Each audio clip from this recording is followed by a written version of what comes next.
Because there is a world of difference between resolution and good intentions. I was talking with a sister earlier about plans na how to improve the Christian education. So many plans, so many good intentions, but if they remain good intentions and it would not materialize, there is nothing good in just good intentions. Because there is a kind of resolution that is quite flimsy. It occurs every New Year's time. This New Year, I will not eat, hindi na ako kain ng mga bawal. It goes for a few days. But we find out that some resolutions are flimsy.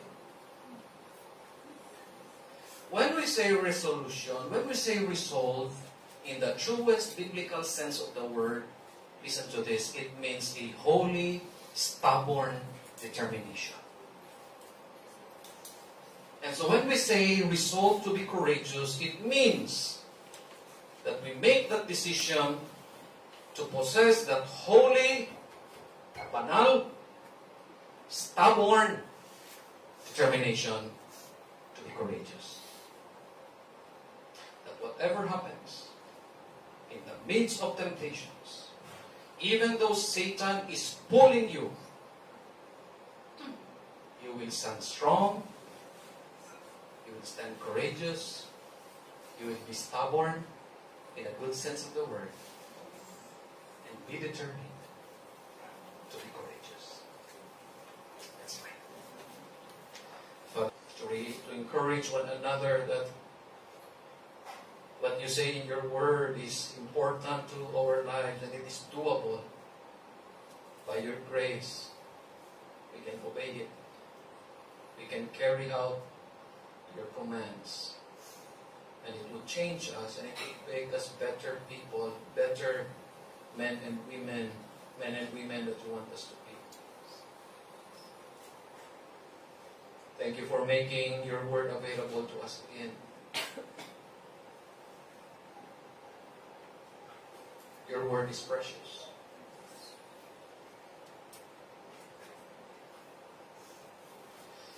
We're just grateful that we still have the freedom to possess a copy of the Bible, to read it without the government arresting any one of us because we do so. We thank you that we can still come together and have this opportunity to turn the pages of your word and to read and to study, to meditate on it, to contemplate on its truth, to search our hearts, to allow the Holy Spirit to open all the doors of the rooms in our hearts and lives and invite the light of your word to shed light even into the deepest, darkest corners of our lives and just allow your word to change us. Your word is alive and powerful and sharp. So sharp it divides even our minds and our hearts, our feelings and our thoughts. Father, we pray that you will just bless our time with your word.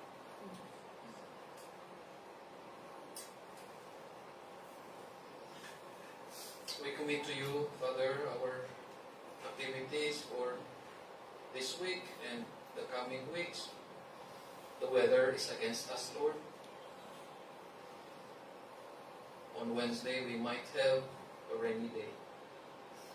We don't know what is gonna happen, but we are desiring to have our prayer, our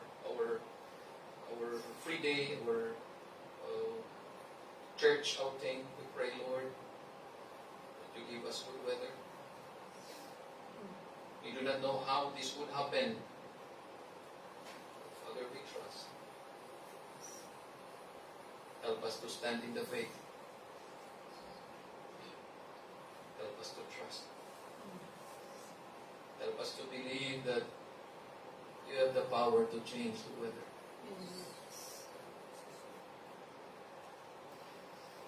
Dear God, this is something that would require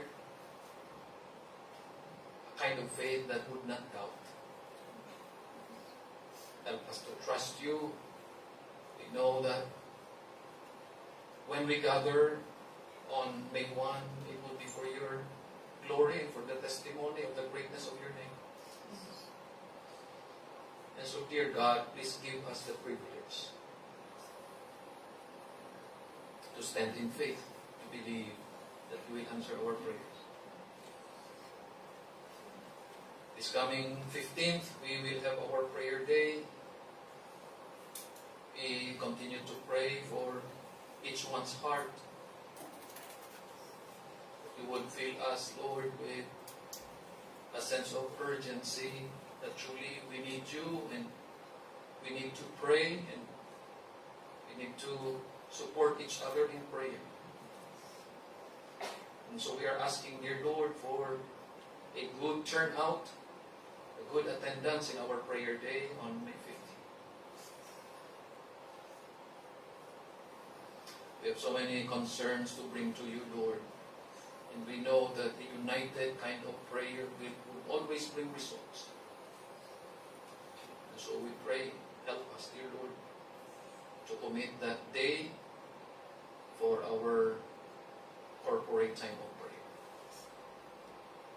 We thank you for how you have shown your favor in the lives of your people, answering their prayers.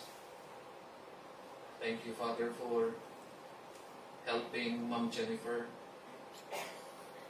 We praise you for the results of her tests last night. We even thank you for your provision that Sister Dali was able to find a doctor. And even though on Monday she would return to the doctor and she would go through the same procedure that she went through here in Hong Kong. Thank you for your provision just the same, and we thank you for the assurance that you will keep on holding her hand, her heart, her faith, her life, because you still have something to accomplish.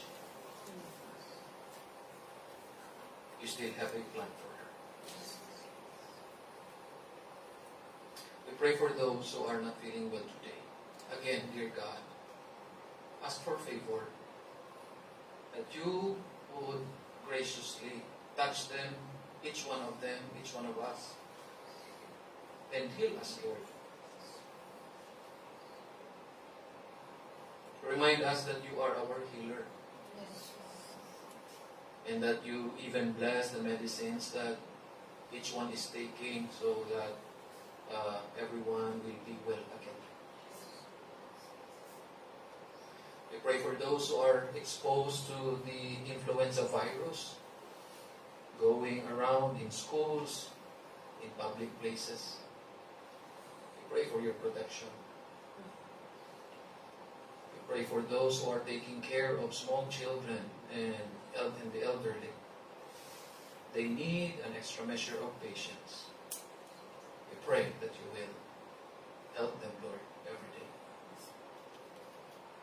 We pray for those who are at their wits' end because of the pressure in their workplace. We pray for healing in the mind as well as in the heart. Remind them, Lord, that even though trials are great, we have a God who is greater.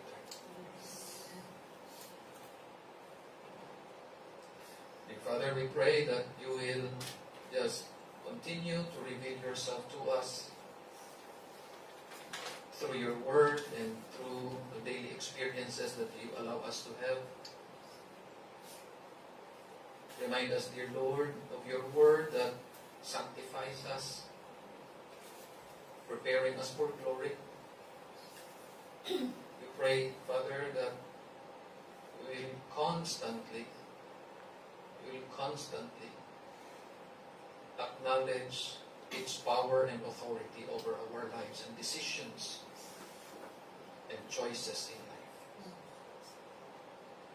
Father, may it be that we will be resolved to make you first in our lives. That we will give you the preeminence in all aspects. That we will make you number one. Because everything belongs to you. Strengthen your people, Lord. At times when we are about to give up because we cannot understand how life is dealing with us.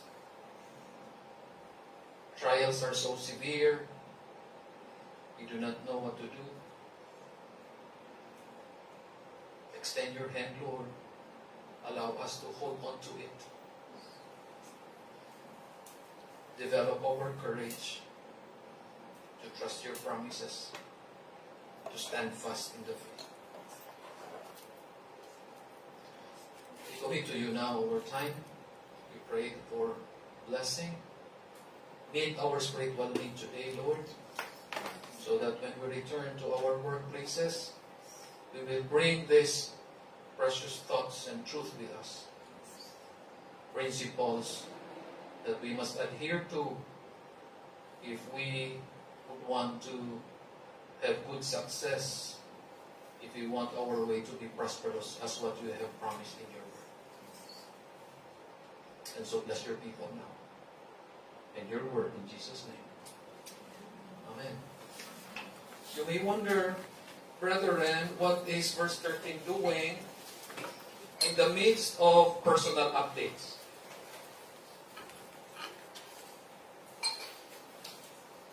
Because if you read 1 Corinthians 16, all you can notice is that this is a list of Paul's personal updates. Let's look at this, please. Pakitingnan sa mga Bibles ninyo, chapter 16. Verses 1 to 4 is about Paul's instruction concerning the collection of offerings. That is verses 1 to 4. Verses 5 to 9 is about Paul's future plans. He has good intentions. He has some places to go to. He has some work to do.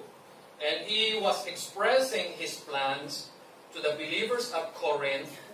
You find that in verses 5 to 9. In verses 10 to 12 are some news concerning Paul's fellow workers.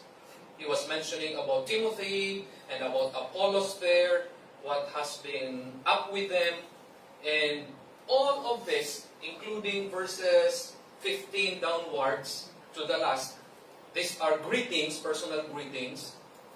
Magtataka kayo, you may wonder, what is verse 13 doing in the middle of personal updates? Para bagang, it seems na it is out of place. Parang nagsulat ka na ganito yung instruction ko. Anak, this is my instruction concerning the budgeting na ipapadala ko for this month. Ito naman yung plano ko for myself and for the rest of the family. And this concerns also ang ating relative. And then all of a sudden, verse 13 comes at sinabi, anak, take courage. Be strong. Stand in the faith. The reason why this is seemingly out of place is because of a phrase that we see in chapter 1 verse 2. Let me show you. In chapter 1 verse 2, in Paul's opening words sa kanyang letter, you find this.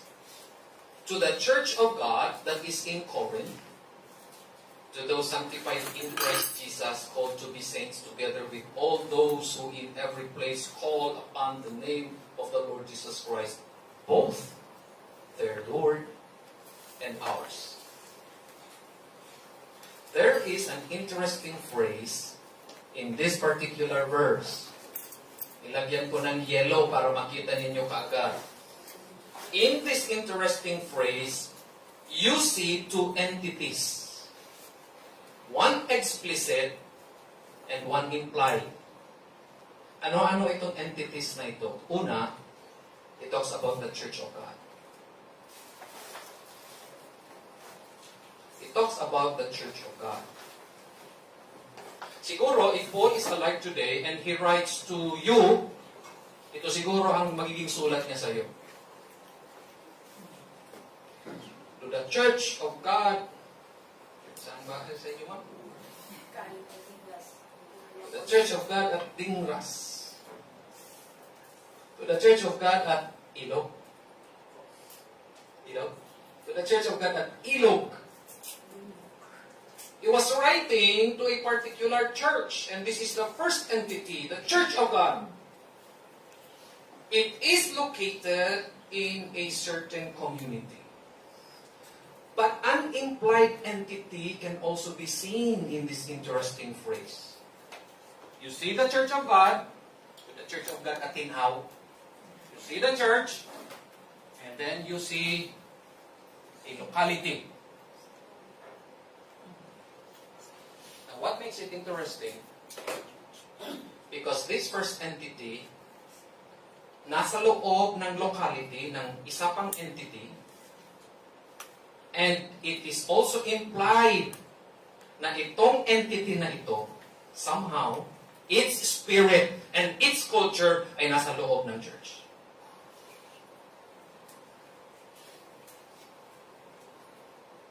In other words, when Paul wrote to the Church of God at Corinth, he made it clear that this Church of God is inside Corinth, the city, and yet the spirit or the culture of the city is also found inside the church. This happened 2,000 years ago, it still happens today. Let's consider for a moment what is happening in our churches, in our home churches, in the Philippines. Your church is in a locality, yes. But the culture, the spirit of that locality, of that community is also found inside your home church. Now, the Church of God, simply said, is a community of God who share the life of God. John 10:10, that the Lord Jesus Christ made it clear, I come that they might have life, and that they might have it more abundantly. That is Christ's promise. And everyone who has trusted the Lord Jesus Christ as his personal Savior and Lord not only got to know the life of God, he or she also gets to share the life of God. If you are a true believer, you share the life of God. Hindi mo pwedeng sabihin na miserable buhay mo kasi Kristiyano ka. You do not understand what is the life of God is.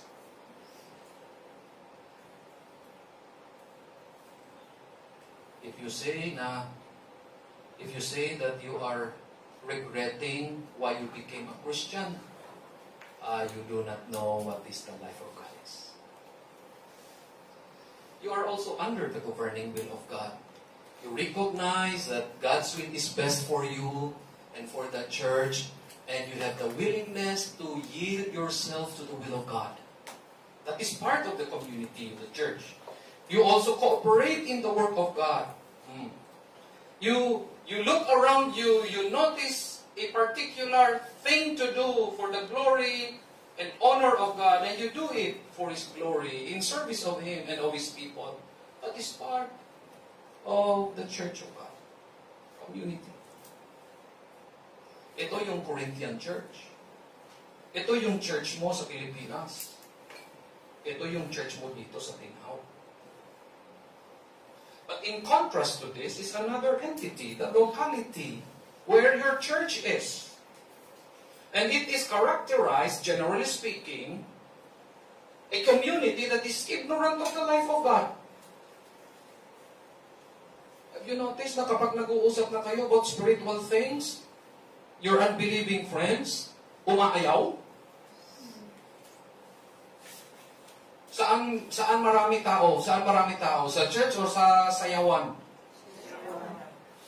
Because they are ignorant of the life of God.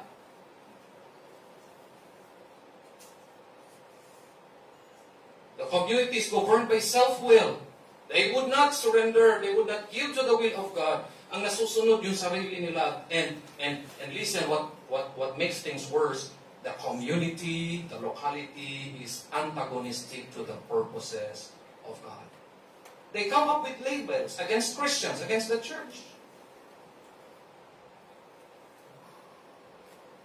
We have a sister from the Saturday group, nag-share siya kahapon. Imagine mo, every Sunday morning, her father, who is a pastor, every Sunday morning, a person would stand in front of the church and would shout curses and bad words against the pastor and against the church. If you are the pastor and you are preparing your heart and mind para sa worship, tapos marinig mo every Sunday na lang, there is someone there shouting against you and against the church, and it just shows na the community is antagonistic against the purposes. These entities now, these two entities, the Church of God and the locality, they are in conflict. You see this contrast, and they are in conflict, and it is for this reason that the Apostle Paul has included verse 13 to this list of personal updates. Now you may ask, Pastor, how does the spirit of the culture of the locality could enter the church? Actually, it invades the church. If there is a right word to use, the word is it invades the church. How? Two ways. First, through intellectual freedom. When we say intellectual freedom, it means that human wisdom is glorified and God's word is set aside. That happened 2,000 years ago at the church in Corinth. It still happens now in our home churches. And God forbid if it would someday happen here in the church in Dinao. We need to be vigilant, we need to be courageous, because in our time today, more than ever, human wisdom is glorified. God's word is set aside. I would always say na there are influencers sa social media na mabubuti. Pero mas marami ang influencers na ilalayo ka sa salita ng Diyos. And time again, I am saying this, that we are in a losing battle concerning our children and our young people when it comes influence ng social media. They would rather listen to worldly philosophies rather than the Word of God. This is the first way how the culture of the world invades the church. Second, through moral laxity. Oops. Okay. Through moral laxity. A lowering of moral standards. We become blind. Very clear ang utos ng salita ng Diyos, 1 Thessalonians 5:22. Abstain from all appearance of evil. And then, we become blind. Hindi na natin tinitingnan, baka delikado ito. This could be an appearance of evil. I have to abstain myself from it. Wala na. Naging manhid na tayo. It happens in our churches. A generation ago, yung lolo-lola natin, alam nila kung ano yung appearance of evil. In our time today, pinagtatawanan na lang natin. These two are gateways. How the world, the culture, the spirit of the world invades our churches. Kaya mga kapatid, ito ang binigay ni Paul na exhortation sa verse 13. Basahin ulit natin ha. This time we'll read it from the International Standard Version. Ang buti itong iba-iba yung translation kasi it makes our learning clear. Okay, let's read this together. Ready? Begin. Remain alert, keep standing firm in your faith, keep on being courageous and strong. Keep on being courageous and strong. This is the reason why the Apostle Paul includes these words sa final chapter ng kanyang letter sa 1 Corinthians. And so, in our study today, may I propose to you that we need, you need, I need to be courageous to push back the evil influences of the world in your life, in my life, in your family, in my family, in your church, in my church, to reclaim the territories you lost, that I lost, and to impact the community where we are. It takes courage. And we need to resolve to be courageous because we need to do this.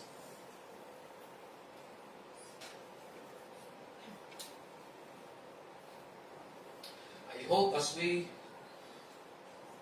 gather our thoughts around this verse, isa lang na verse, pero we will be looking at some other verses. You and I will be honest with ourselves and we allow the Holy Spirit to search our hearts. Ano-ano yung evil influences ng mundo sa buhay natin personally, sa family natin, sa church natin. Allow the Holy Spirit to reveal to you, to me, how to reclaim the lost territories. Probably it is the territory of your prayer life, of spending time with the Word of God, of serving Him joyfully, and hopefully, prayerfully, we also ask the Holy Spirit to impress in our hearts how we can impact the community, how we can reverse the spirit, the influence that the Word has in us. I-reverse natin, tayo ang mag-i-influence sa community. 3 things I want to share with you. Okay, number 1. Be fearlessly vigilant. That first exhortation ay galing sa unang statement ni Apostle Paul sa verse 13, remain alert. It calls for a fearless vigilance. The original word for that phrase, remain alert, galing po yan sa word na gregoreo. Yesterday, as we were doing this study, nauupo si Manang Akay doon. No? Ay, kung Manang Akay, mapilido mo na sa Biblia. Gregorio. Gregoreo. It means to be watchful, to keep alert, to remain alert. Ang tanong, bakit? Why is it needful for us to be fearlessly vigilant always? Una, ito yung dahilan. Una, because of threatening dangers. You and I should understand that there is either an open battle or a subtle incursion that is going on in our lives, in our families, in our communities, in our churches. It's either an open battle na harap-harapan every day, kaharap mo yung temptations, kaharap mo yung Satan, kaharap mo yung mga tao na ginagamit ni Satan. Or sometimes it is a subtle incursion. May pinapadala si Satan na spiya para sirain yung buhay mo, sirain yung family mo, sirain yung church. Because of threatening dangers, we must be fearlessly vigilant.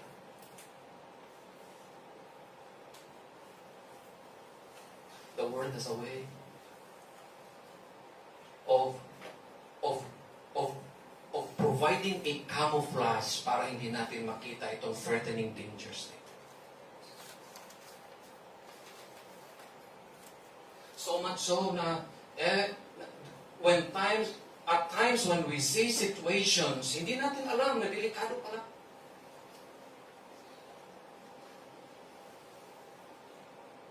Pagkakita natin pagkakataon, dive tayo kaagad without knowing that this would put our lives and families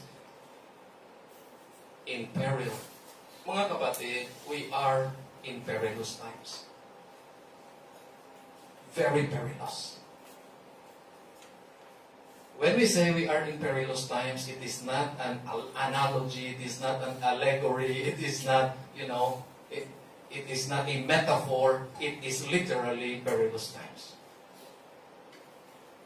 I remember this, I saw this article several days ago, an article on the Chavo Lions.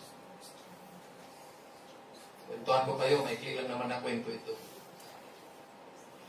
In the 1800s, the continent of Africa was under British control.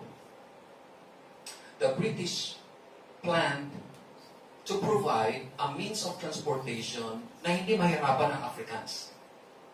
They decided to set up a railway para train, makabiyahe, madali. Ang problema ng Africans, ayaw magtrabaho. Hintayin lang nila na matapos yung release at sasakay sila sa train. What the British did, that time, control din nila yung India. Nagbiyahe sila, thousands upon thousands of Indian men, dinala nila sa Africa to lay the railway. Ito ngayon ang nangyari. Pagdating ng release sa Kenya, sa Chavo, napansin nila, nawawala ang mga workers.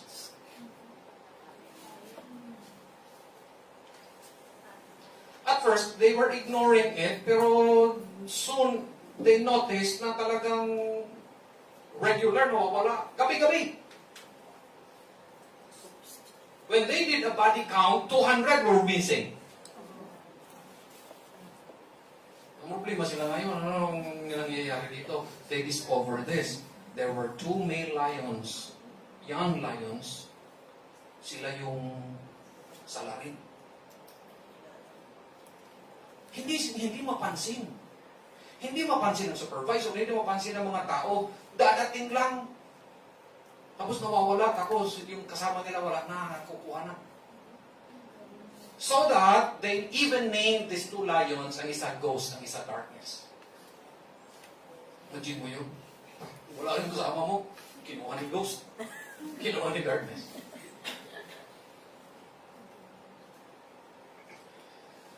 Pinag-aralan nila yung nature ng lions. Ito yung napansin nila. Every time, every day, when they would lay the rail, yung last man doon sa dulo ng release, yun ang nawawala.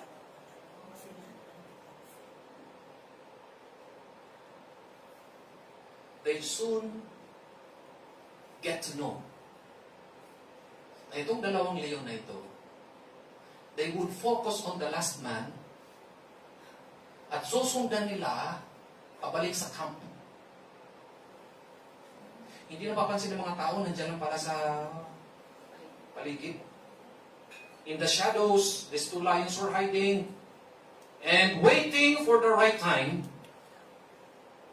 para kunin ang kanyang biktima. eventually a British engineer who was a retired soldier nagbiyahe from Great Britain pumunta sa Kenya to hunt this down. At ito ngayon, ito yung actual na leon, what they did, a taxidermy, parang in-staff nila. Hanggang ngayon, if you would go to the museum, makikita mo itong dalawa na ito, si Ghost at si Darkness, naka-display doon sa ano. And the British person got to kill this two lions. Pero ito yung makukuha natin na lesson dito. We need to be fearlessly vigilant because of these threats. And one of those threats is Satan himself. I'll show you a verse. Let's read. Ready? Go. Be Sober and watchful. Your adversary, the devil, prowls around like a roaring lion, seeking someone to devour. Very clear. Sabi ni Peter, the devil, Satan, is against you. He is your enemy. He is your adversary. And he stalks. Ano yung mga word na stalk? Stalker? Sa social media may mga stalker. And Satan stalks you. He prowls, he stalks you, and he will not give up until he gets you. Hindi kanya makuha ngayon. He continues to stalk you because he is after you. And that is the danger that we face every day.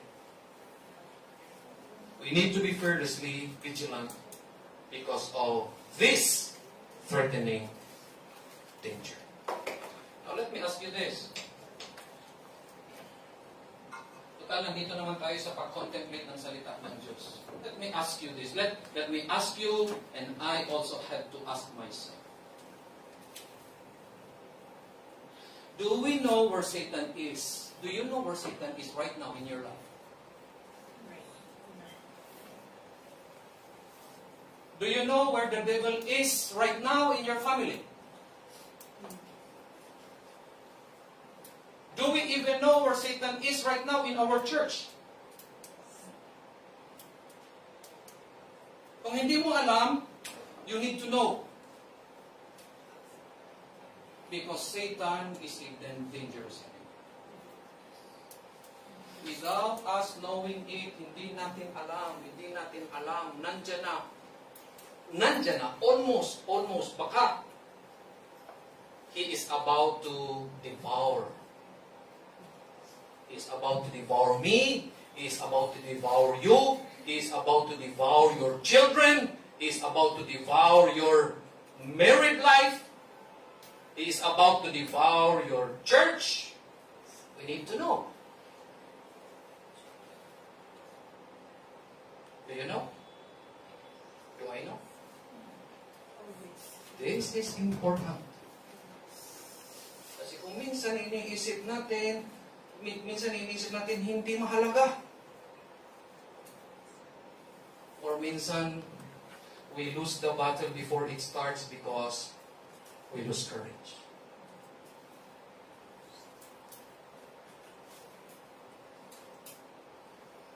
Abstain from all appearance of evil. Minsan nagiging subjective na yan. But we need to stand. We need to keep alert. Alamin natin ano yung mga situation sa buhay natin that Satan could take advantage with or of. Para talunin tayo. Ito yung point ni Paul sa 2 Corinthians 2:11. That no advantage may be gained over us by Satan, for we are not ignorant of his schemes. Sometimes the reason why we fall into temptation, why we fall into sin, is because we ignore the schemes, the devices of Satan.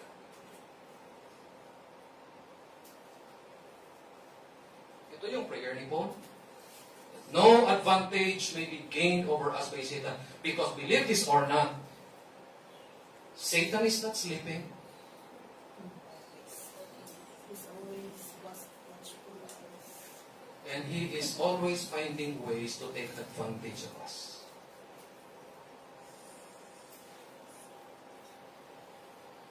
This is the reason why we need to take courage. Because of threatening dangers. Ikalawa, we need to be fearlessly vigilant because we know that there is a will for us from God. And we need to carry out the will of God. And if you would look at the context of 1 Corinthians 16:13, hahanapin mo kung ano yung will ng Panginoon dyan. It brings you to chapter 15, verse 58. That is the will of God. If you want to carry out the will of God in your life, balik ka sa 15:58. Nandiyan yung will na reveal sa atin. Basahin natin. 15:58. Ito yun. Ready, go. For this cause, my dear brothers, be strong in purpose and unmoved, ever giving yourselves fully to the work of the Lord, because you are certain that your work is not without effect in the Lord. This is from the Basic Bible English, BBE. Now, take notice po mga kapatid, itong yellow. Because understanding the keywords here sa yellow would make us realize anong kalooban ng Panginoon. Okay? Ito yung yellow. Naging black ang yellow. Ever giving yourselves fully to the work of the Lord. Two keywords that would open our minds to the will of God. Ever, fully. Yan yung dalawang keywords dyan. Ever, fully. When you say ever, it means always. Okay. To give yourself to the work of the Lord is God's will. Yes? Hindi.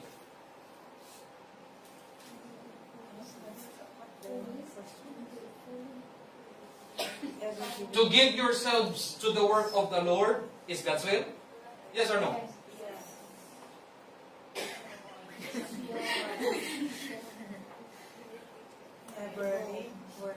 Always give yourself to the work of God is God's will. Always. Kung ibigay mo lang sarili mo sa gawain ng Panginoon one time lang, it is not God's will. It is not God's will. You need to do it always, ever. Sa King James, hindi lalabas ito eh. Kasi wala ito sa King James. Always. Always abounded. Nandiyan. Ever. That is God's will. Kung magkukumit ka sa Panginoon sa next na New Year's resolution, Panginoon, in this 2025, I will serve you.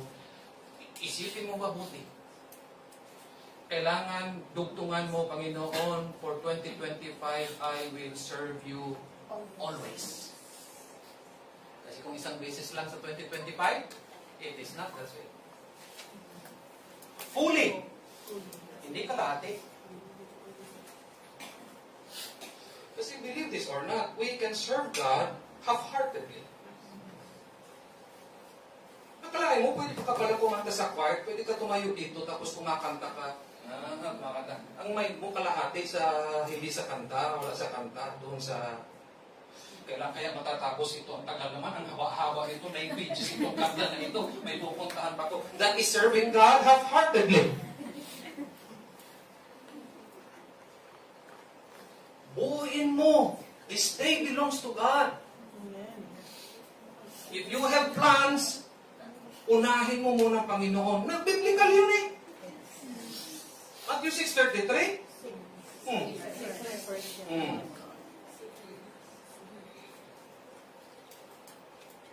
Matthew 6:33 ba? Sinusubukan ko lang kayo. Ever giving yourselves fully to the work of the Lord. To give yourself to the work of the Lord is God's will if you do it always and 100%.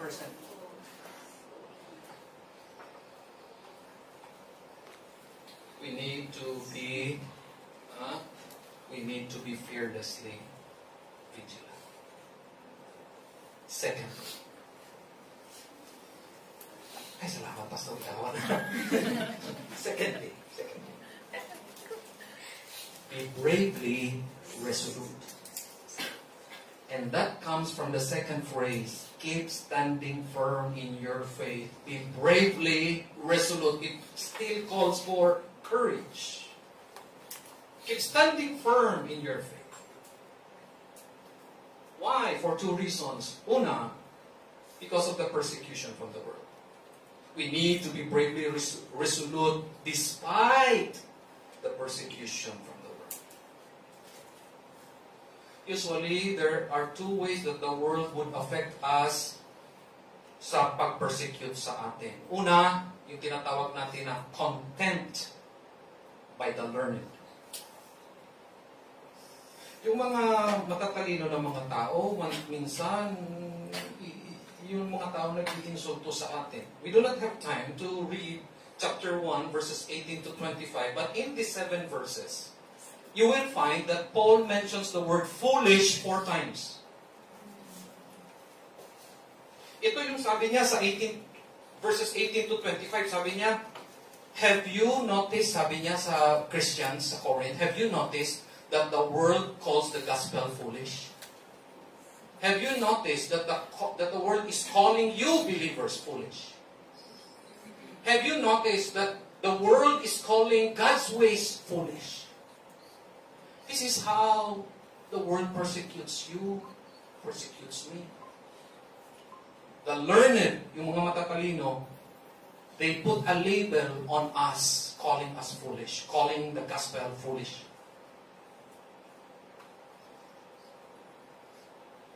Sino sa atin na hindi naka-experience na tinawag na siraulo? Paano ba naman talaga maintindihan ng mundo? Kung sinampal ka sa kaliwa, ibibigay mo yung kanan mo. Sasabihin mo na, siraulo talaga. Hindi nila alam. And they put a label on you and on me. They put a label on the way we think. They put a label on the way we feel. On the way we make our choices. On the way we make our decisions. On the way we live godly. They put a label, they call us foolish. Ito yung persecution sa atin. In fact, even your husband can call you foolish. In fact, even your children, your teenage children, could call you foolish. Your classmates, yung kasama mo sa trabaho, yung neighbor mo, tatawagin ka siraulo. Other than that, is the harassment by the powerful. Yung may mga kapangyarihan, gigipitin ka. The Apostle Paul in chapter 7, again, we have no time to read this, in chapter 7, verses 26 to 29, mentions this. There is an impending calamity, sabi niya sa verse 26. There would be many troubles, sabi niya sa verse 28. Sabi niya sa verse 29, time is short. And so he was anticipating this imminent persecution coming from the emperor. By this time, 1 Corinthians was written about 54 AD. By this time, nagsisimula na dahan-dahan yung persecution. At dahan-dahan, ini-introduce na yung emperor worship. And so, if you were a Christian during the time of Paul, and you worship Jesus, rather than the emperor, kawawa ka. The time would come, mangyayari yan sa atin.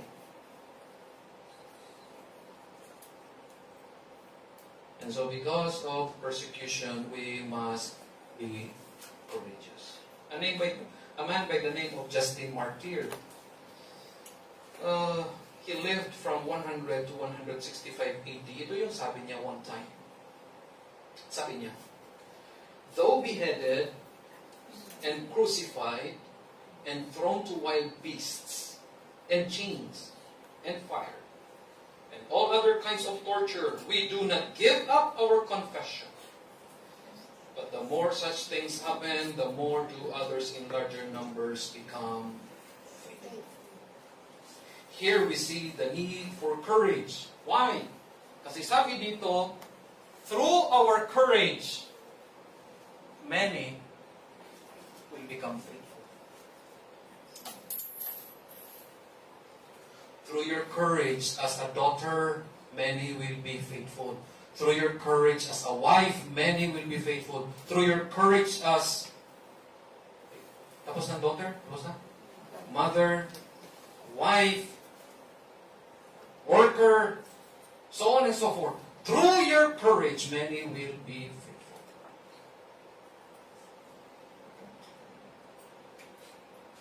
Sometimes we need courage. Because it's so easy to lose heart. Especially kung ikaw lang isa. Kung ikaw lang ang Christian sa inyo, kung ikaw lang pumupunta sa church, pag every time umuwi ka, you lose heart. You gather your children, anak, Sunday school tayo, ikaw lang ma. You lose heart. But you need to take courage. Because through your courage, many will be faithful.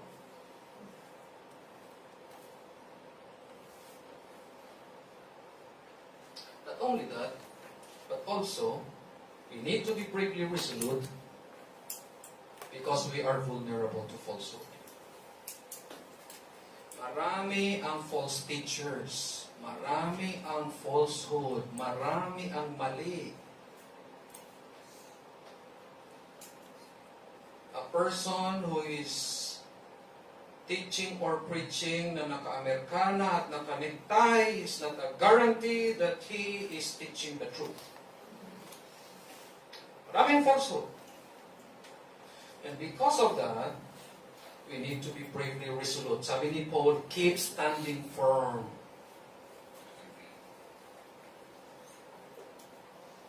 It is my prayer that we continue to grow in our discernment. That the moment may tatayo dito at mag-preach at magtuturo, the moment na magturo siya ng mali, someone will stand up and would say, Pastor, baba, it is not the truth anymore.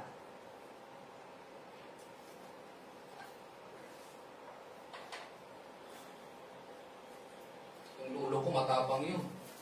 Ang lolo ko sa mother side, Santa Ana, Castilla. Kalahin mo sa isang beses ng worship, nag-preach ang pastor na si Jesus hindi namatay sa cross, kinimatay lang. Hindi totoo, may ganun na teaching. Si Jesus hindi namatay sa cross, kinimatay lang. Tapos dinala na siya doon sa libingan ni Joseph of Arimathea. Yung lamig, tapos yung amoy ng spices na parang amoy niya, pumalik yung tumayo yung lolo ko sa kalagitnaan ng sermon niya. Tumayo. Pastor, you are teaching falsehood. And I remember back then, it was 1978, I was 6 years old. I remember back then. Tumayo ang lolo ko, tumayo yung asawa niya, tumayo yung mga anak niya, magkakapatid, marami pati ang mga apo. 2 fiera, isang baby bus. Lala ko 6 years old ako, hinawakan ako ng mama ko sa kamay, hinila ako palabas, walk out kami sa church, never to return again. Because of the falsehood.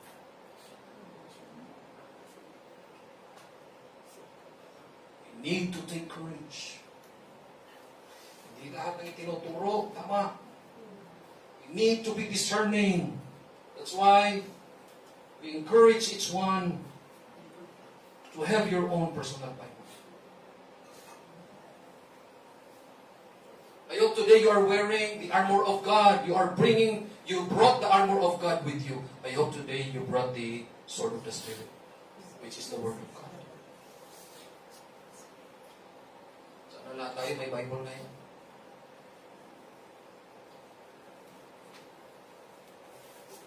We need courage. Let me show you some verses. 1 Corinthians 15, verses 1 and 2. Now I would remind you, brothers, of the gospel I preached to you, which you received, in which you stand, and by which you are being saved, if you hold fast to the word I preached to you, unless you believed in vain. Some phrases I emphasized again, I highlighted again, and it brings you back to the first sermon we had for this series on courage. The gospel I preach to you, which you received, in which you stand. Diba? Be strong and of good courage. Yung phrase na of good courage is to be able to stand. To be strong in the need. To be able to stand. The phrase be strong means to be strong in hand, in fingers, na you can hold on to it. Nandyan, no? And of a good courage, be strong, you hold fast, and you stand. You stand firmly. This is what we need if we want to be courageous. Sa buhay dito sa mundo, babalik na si Jesus, yung pakapang-tapang ngayon, hindi tapang-tapang na makikipag-away ka. Ang tapang na kailangan natin is how to stand for God. Never to yield to the pressure of the world. But to stand for God. For the sake of your life, for the sake of your soul, for the sake of your family, of your children, of your marriage, of your community, of your church. We need to take courage. Few verses, 2 Corinthians 11:3. But I am afraid that as the serpent deceived Eve by his cunning, your thoughts will be led astray from a sincere and pure devotion to God. You see? Ito yung babantayan natin. Because our thoughts, collected sa heart of course, can be led astray. And once it happens, and sa matagal na bago ka makabawi, makabalik.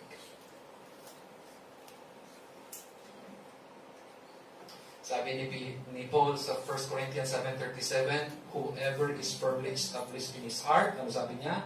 He will do well. So it is not about a big bank account. It is not about a shiny car in the garage. It is not about a 2 or 3 story building. It is being firmly established in the heart.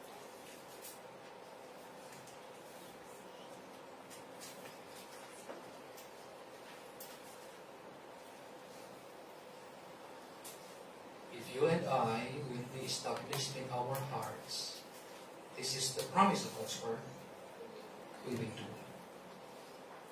We will do it. Okay, thirdly. Salamat, Pastor, matatapos na. Thirdly, be valiantly mature. Maybe, nagtataka kayo, bakit Pastor sa King James, quit you like men? Pagkatapos yung translation pala niyan, ang translation pala, be courageous. Keep on being courageous. Because the word is andrizomai.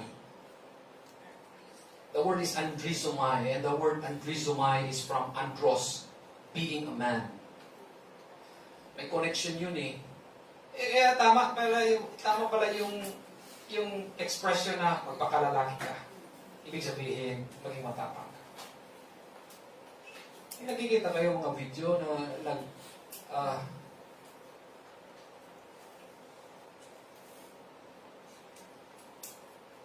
HHWW, holding hands while walking. Sa laki babae nag-date, HHWW. Okay ba? Until may tumahol na aso. Diyan mo makikita ito. Kasi may mga iba na lalaki, una patakbo. Una paakyat sa kahoy. May mga lalaki na magtatago sa likod ng kadi. Quit you like men. Pagpakalalaki ka, be courageous. Pero it also brings the idea of be mature. And that is the idea here. Be valiantly mature. Keep on being courageous and strong. Why? Why? 2 reasons. Una, because permanent spiritual infanthood is real. There is such a thing as permanent spiritual infanthood. Or, in another expression, tinatawag ito the Peter Pan syndrome. Kita nyo si Peter Pan? Palaging bata, hindi lumalaki, hindi tumatanda. Peter Pan syndrome. Lumilipad, pero palaging bata. Look at this, 1 Corinthians 14:20. Brothers, do not be children in your thinking.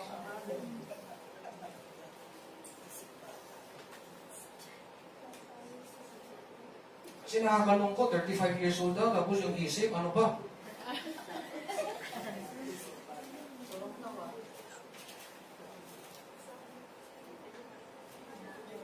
To be courageous then is to be mature.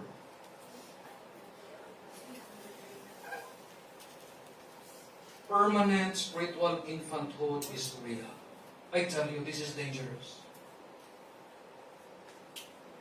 Kung ngayon ka lang nakakilala kay Kristo Jesus, okay lang. But if you claim you are a Christian for 35 years already, you need to be mature.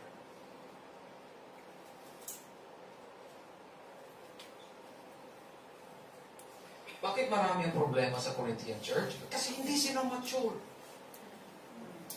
Chapter 1 pa lang, nirebuke na sila ni Paul. There are cliques among you or within you. Alam niyo kung anong clique? Grupo-grupo. Ang mga loyal kay Apollos, isang grupo. Ang loyal kay Paul, isang grupo. Ang loyal kay Peter, isang grupo. Ang loyal kay Jesus, isang grupo din. You can look at it another way. Yung mga Bicolano isang grupo, yung Ilonggo isa, yung Waray isa, yung cliques. Sometimes it shows immaturity. Mas magaling kami sa inyo. Mas matapang kami sa inyo. It shows immaturity sometimes. Sometimes misuse of gifts. Sometimes misuse of gifts. Manifestation ng immaturity. Paul has to rebuke them. Kasi yung focus nila on some particular significant gifts, akala nila yun na. Yung iba, they feel bad because wala sa kanila yung particular spiritual gift na yan. Minsan nami-misuse natin yung gift natin. Walang question sa sincerity. Walang question sa kung ano pa man. Pero minsan yung spiritual gift nami-misuse.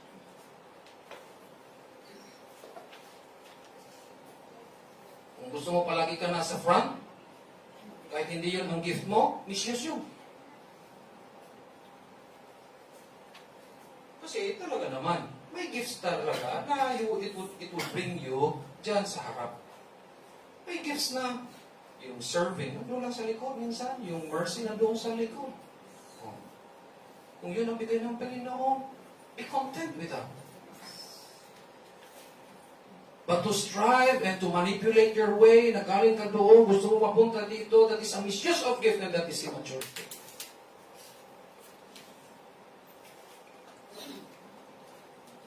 We need to be courageous. Sabi sa 1 Corinthians 3, 1-3, sabi dyan, but I, brothers, could not address you as spiritual people, but as people of the flesh, as infants in Christ. Imagine mo yun. This was approximately 10 years after Paul has founded the church at Corinth. 10 years na ang nakaraan. Still, sabi ni Paul sa kanila, you are still infants in Christ. 10 years na. I fed you with milk, not solid food, for you are not ready for it. And even now, you are not yet ready. After 10 years, not yet ready. For you are still of the flesh, for while there is jealousy and strife among you, are you not of the flesh and behaving only in a human way? Ano yung simptoma that would reveal their condition? Ito yun. Jealousy and strife nakikita sa Corinthian church.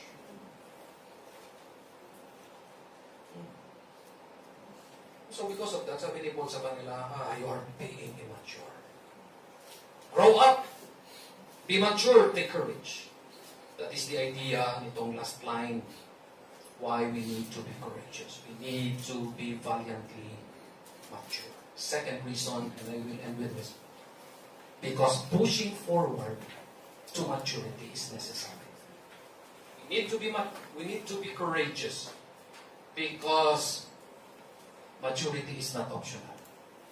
We need to push forward towards it. It is very necessary. Yung continuation of verse 20 of chapter 14, be infants in evil, meaning be innocent, but in your thinking be mature. It calls for maturity. It calls for being a man. It calls for courage.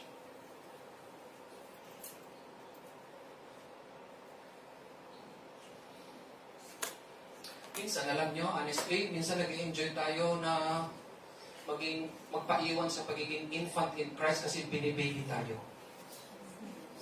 Ang sarap ng pakiramdam kung palagi kang...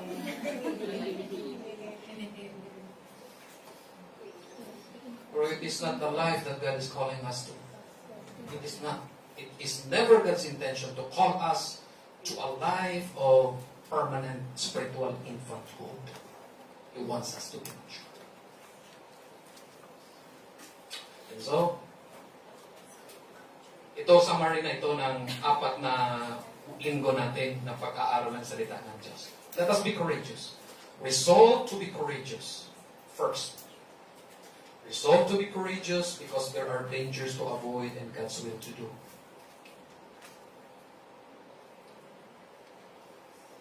There are dangers to avoid. When you go back to your workplace, identify the dangers that you face. When you go back to your tinutulugan mo, identify the dangers that you may be exposed to. Have the courage to say no. There is God's will to do. Have the courage to do it. Despite. Be courageous. Second, be courageous because there is suffering to bear and falsehood to contend with. Be courageous. Yung suffering natin ngayon, hindi pa ito. A more severe suffering would come. Before Jesus returns, we will go through much suffering. And so, let us be courageous. Let us be courageous because falsehood is making its way into our families, into our lives, into our churches. We need to be courageous to make a stand. Teenager mo, nagre-rebelde, do not allow him or her to make you a hostage. Huwag mong isipin na, sige na, pagbigyan ko na lang kay baka lumayas. In a loving yet firm way, sabihin mo, anak, hindi ito ang gusto ng Panginoon para sa'yo. Have the courage to stand for it. Patatlo, let us have the resolve to be courageous because there is a spiritual infanthood to outgrow and a maturity to pursue.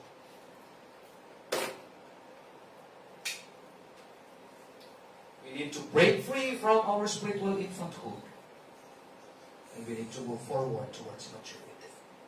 But it calls for courage. And so we need to be resolved. We need to resolve to be courageous. May God bless His word.